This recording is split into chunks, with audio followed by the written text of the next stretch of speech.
So hello, and if you are in this video, first of all, I just want to say thank you for being one of the wonderful people who appreciates and understands my complete perfume obsession and addiction. Today has been a really weird day and I've been so sleep deprived and grumpy and floopy and I just thought, look, I'm going to make a nice easy video where I can just cover myself in nice smells, and I always emerge from BPAL videos feeling really cheerful, so thank you for being a part of that. But anyway, what I wanted to do in this video, at the moment it is the 16th of October and the BPAL Halloweenies for this year have not yet been released. Maybe by the time I release this video, the new BPAL Halloweenies will be up. But obviously, if you order from BPAL a lot, you know their turnaround time takes a while. Sometimes you don't get your weenies till... It still sounds so rude.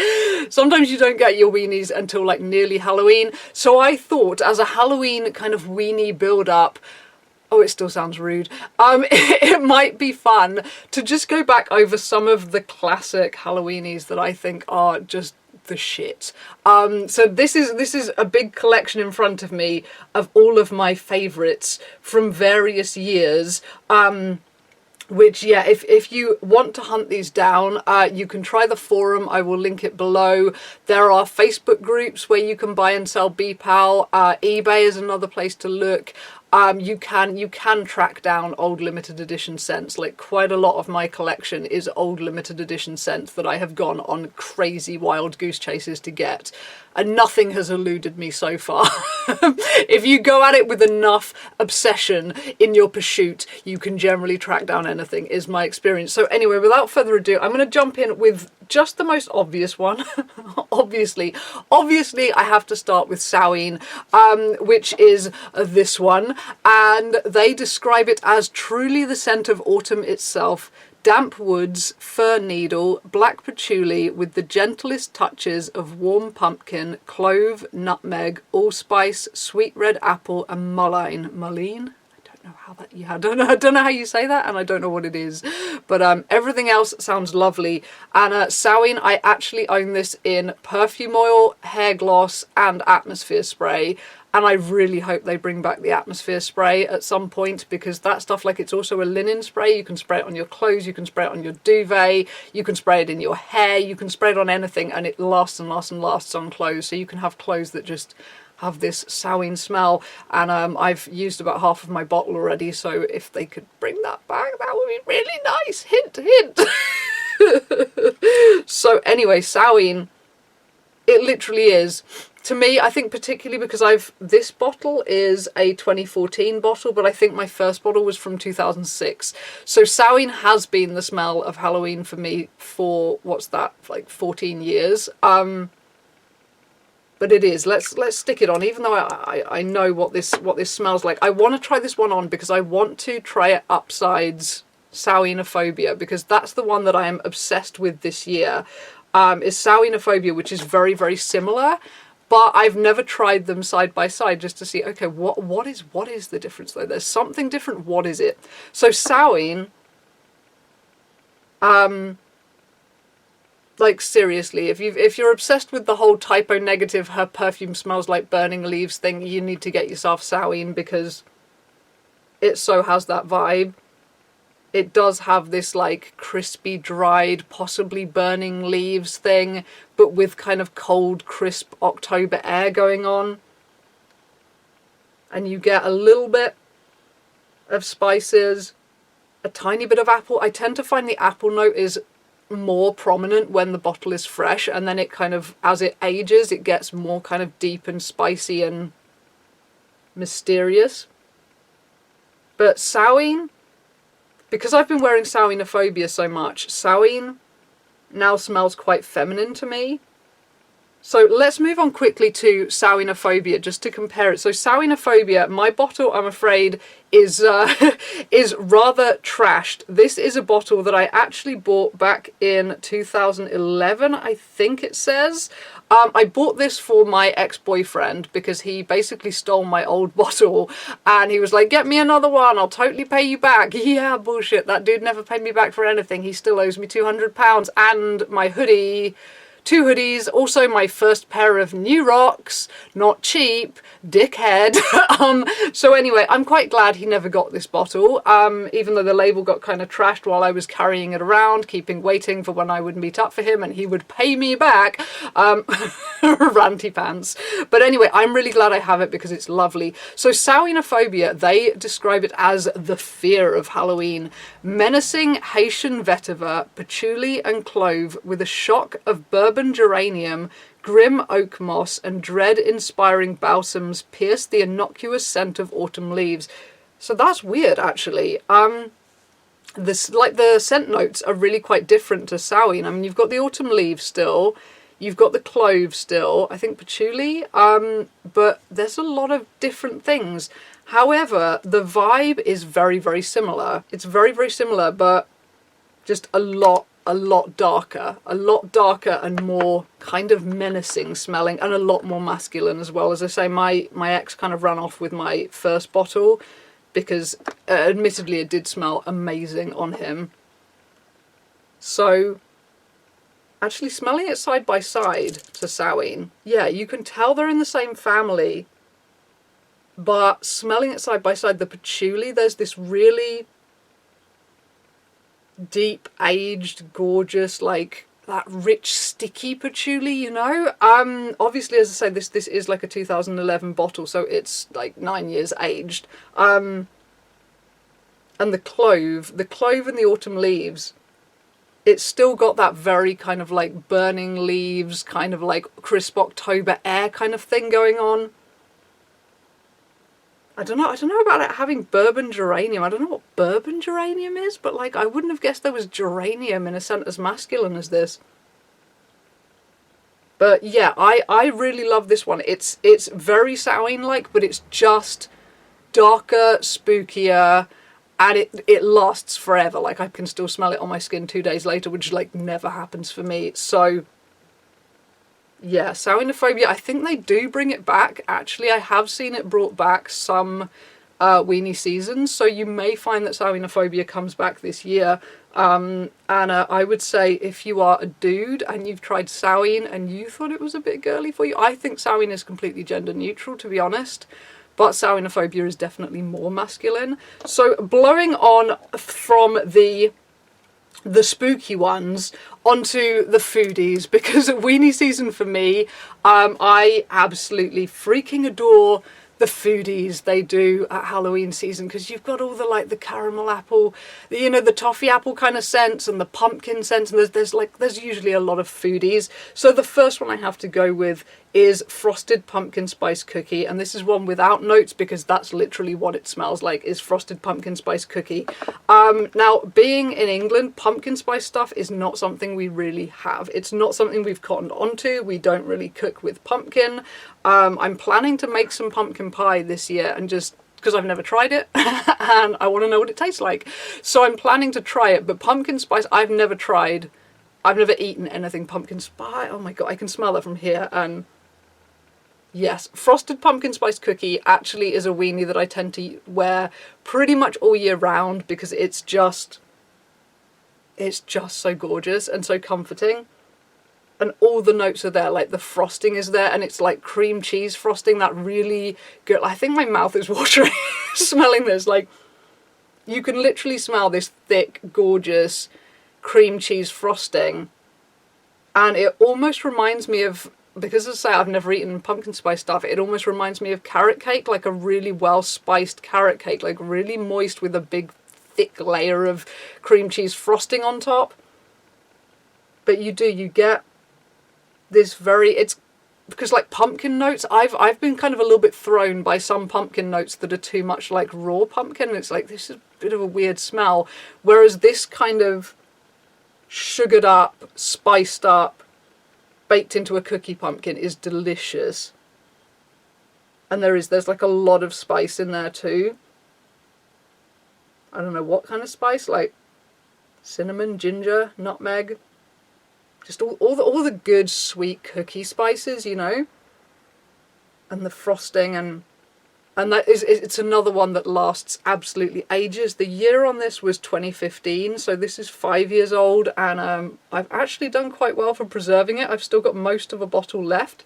Thank goodness, because I treasure this one hugely. So moving on again, the next one is also a foodie. It's also a cookie. So this one is Caramel Apple Cookie from 2016. So those 2 years I did very well on the cookies. So caramel apple cookie, again, no notes because that's literally what it smells like. So caramel apple cookie, it's definitely worth it to me having bottles of both, because although they're both like Halloween cookie smells, they're completely different.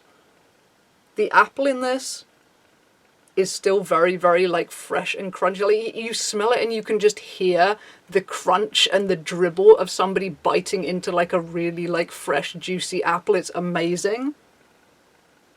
I always thought it was a green apple, but I'm pretty sure when I looked it up, it's supposed to be more of a red apple, or most people thought it was a red apple. And it is almost entirely that apple scent, but with this kind of like gooey, dribbly, like toffee caramel thing in the background. That there's not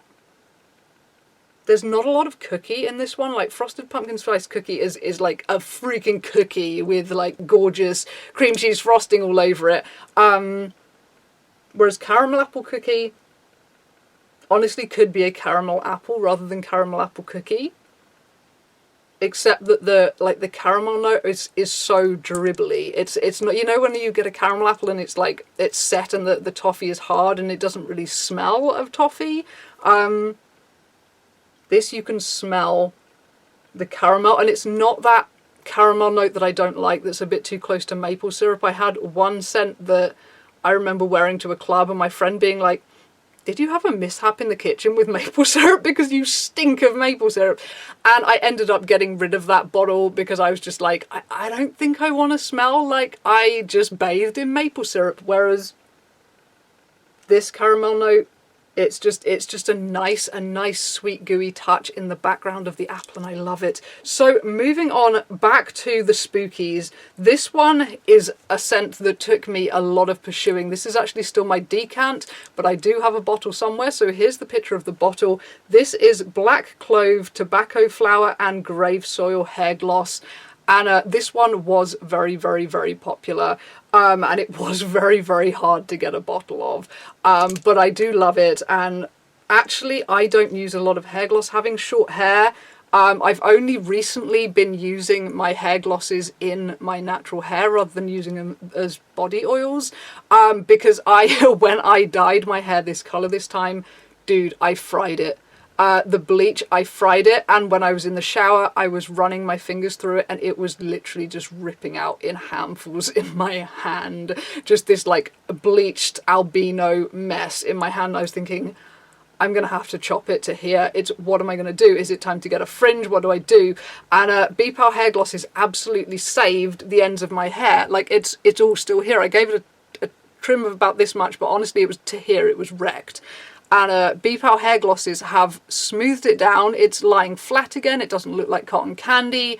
My God, these things are a miracle. And if you do have hair that you dye a lot and it does get a bit frizzed on the ends, it's really good, because if you put on too much, because this is the thing I find with short hair, the hair glosses you can put on too much and then it looks greasy and it's like, ugh.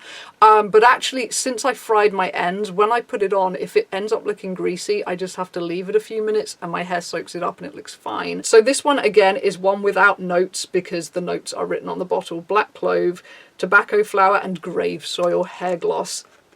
And the first thing that hits you is the grave soil. This is the most gorgeous grave soil note I have ever encountered, and I have become a bit of a grave soil note hunter since discovering this one.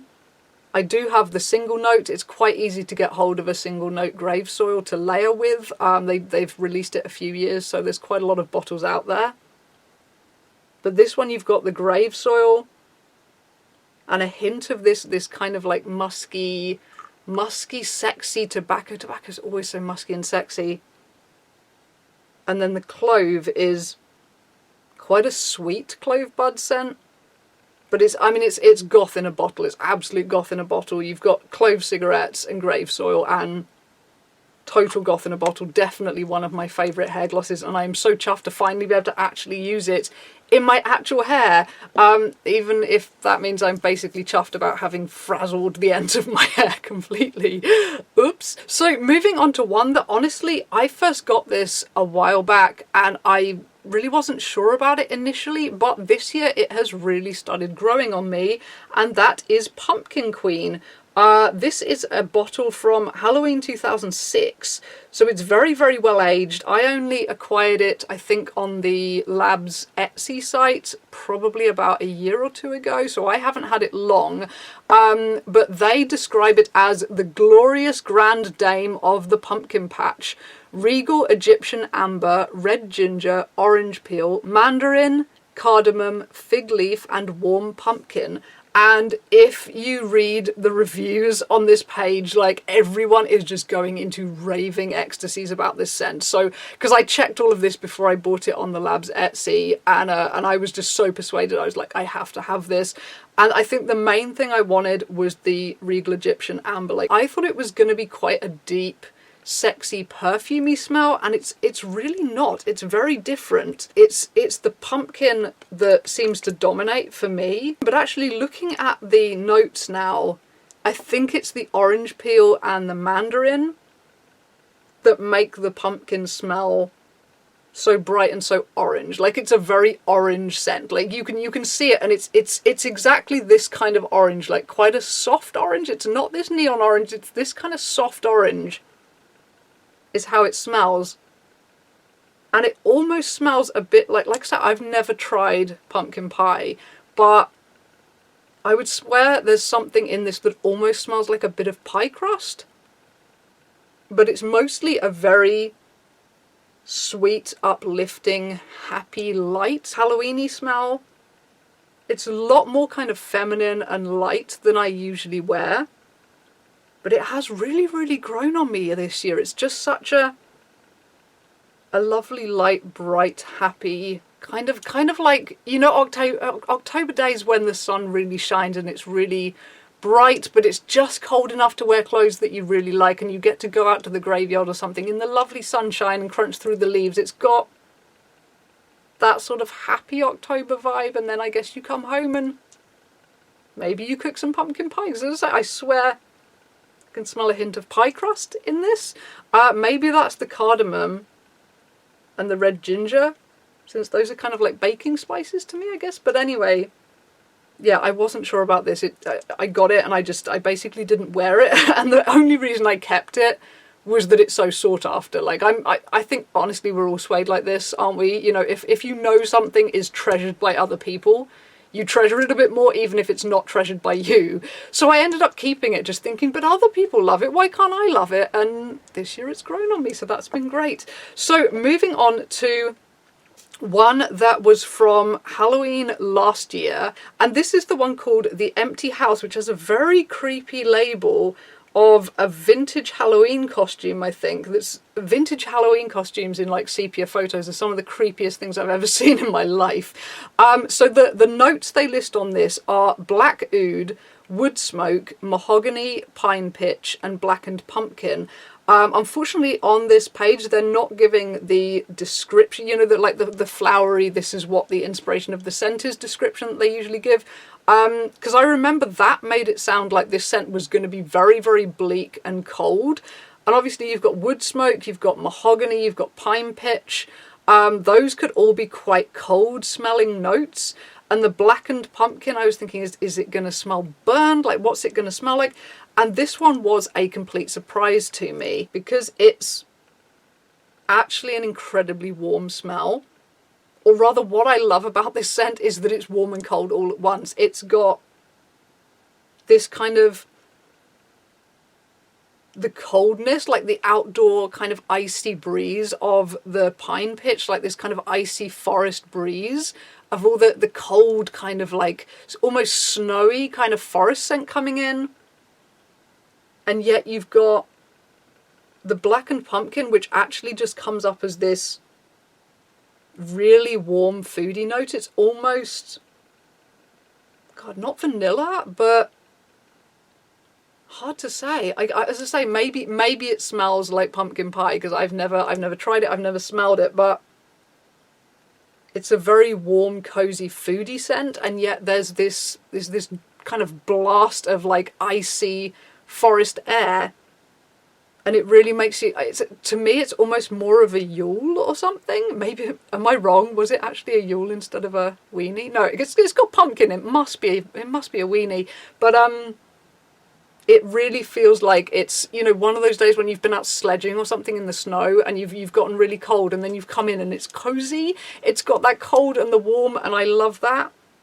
It's such a wonderfully comforting one. And then I have two more. I think these are from, gosh, last year or the year before. And I kind of want to talk about these two together because they are quite similar and yet quite different in different ways. So the first one is Pumpkin Tobacco, which is just a very nice, and those are literally the notes, it's just pumpkin tobacco. And this one, if you're a tobacco fiend, this one is so nice. It's just such a nice, warm, it's got that kind of spicy, warm, rich, sticky tobacco note, along with warm pumpkin. And it's a very simple but comforting, cozy, lovely Halloweeny that when I first got this one out of my whole box, and I ordered quite a few that year, this was the one that I was obsessed with initially and just couldn't stop wearing. And I've really, it's crept back up on me this year, and I'm like, pumpkin tobacco is the shit. That one's amazing. So the second one from the same year is Pumpkin Musk and Black Oud, and again those are just the only notes. It's got a very weird bottle label of this man with multiple heads sprouting on top of his tuxedo. Very, very weird picture. But this one is probably the most sophisticated weenie I have ever encountered. Oh, that sounds so ridiculous. So this one, I'm going to try this one on because this one is a bit more complex. So this one, the Black Oud, is just amazing in this one. Black Oud seems to give you this quite masculine, really silky, like sexy, sophisticated scent. It's almost tobacco-y. It's almost like dark and rich and tobacco-y and gorgeous. And then the Pumpkin Musk, I don't know how you get musk out of a pumpkin. I don't know how that happens, but the pumpkin is just, it's hard to describe this pumpkin. It's there just enough to make you know, yeah, this is a weenie, this feels seasonal, but it's a very nice kind of slightly masculine leaning, gender neutral, or a badass feminine, kind of, if you see it that way. But it's just very, very slick and very sexy. You see this dude having a very expensive leather wallet, kind of, you know, sliding towards you at the bar, and he's got a very expensive bourbon in his hand, or a martini or something. You know, it's very, very sophisticated and slick, and yet comforting at the same time. I think it's one of those that I like because it does smell like a really sexy, comforting guy being around. And yet it totally works as like a kind of ass-kicking, badass feminine as well.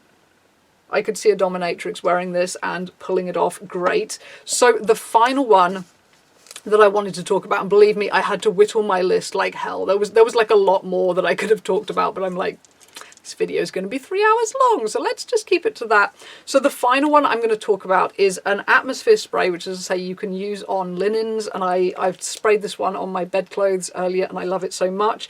So this one, I'm not sure what year this was from, but it's Halloween Carnival, and its listed notes are pumpkin candy floss, funnel cake, apple cider, a swirl of dead, dry maple leaves, grease paint, chewing tobacco, and sawdust. So there's a couple of notes that I'm like, yeah, about in there when it comes to the grease paint and the sawdust. But I'm just going to give it a little squirt on my sleeve. And this one has aged really well. Like, I loved this one from the beginning, but when I pulled it back out again this year, I was like, holy crap, this has settled and aged like crazy.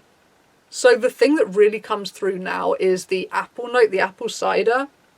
it's not spooky at all. It's a really, really just fun, happy, lovely, uplifting scent. So you've got this beautiful apple cider, and yet there is like a as they say, a swirl of dead dry maple leaves. And there is, I thought it was just normal candy floss. I didn't know it was pumpkin candy floss, but that's what it is. And the funnel cake, it's almost, if you ever smelled Midway, Midway was one of BPAL's most sought after scents. It was this scent of going to a Midway fair, and it was like funnel cake and donuts and all of these gorgeous foodies and cotton candy and things, but it was a scent that had very little throw. You put it on, your skin just ate it, it disappeared. That would seem to happen on most people.